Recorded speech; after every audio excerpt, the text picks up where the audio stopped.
លីទៅឆ្ងាយសែនអាឡ័យគ្រាមុនរូបខ្ញុំធ្លាប់រួមពីសម័យឥឡូវត្រូវឃ្លៀតទាំងចិត្តអាឡ័យសូមមានអ្នកថ្លៃគ្រាទាំងក្តីស្រណោសោកស្ដាយអានឃើញមុខអ្នកខានបានយល់ភ័ក្រដល់ស្រស់ស្រាយអូសោភីសំរងធម្មជាតិ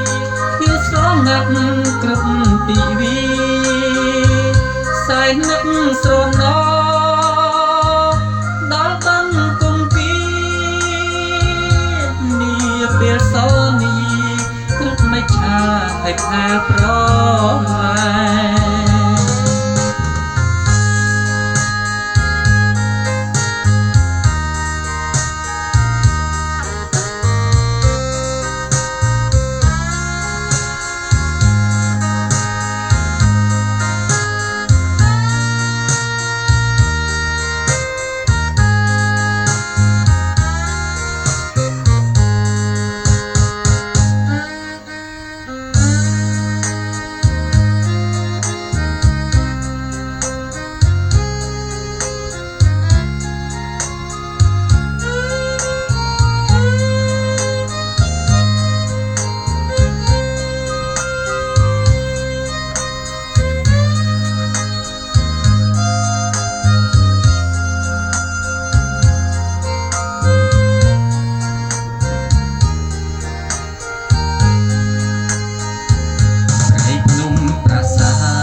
បណ្ដែតខ្លួនលើពណ៌ស្ទី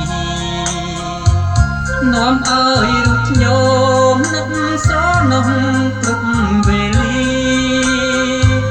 នឹកភ្នំសន្ទុកទីធ្លាប់ស្នេហា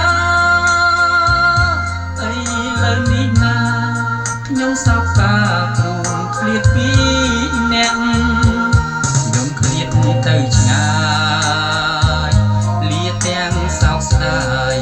តែចិត្តកាយនឹកអ្នកណាស់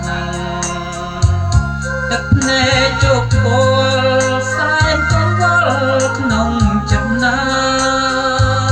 ខ្ញុំសូមស្រែកជ្រា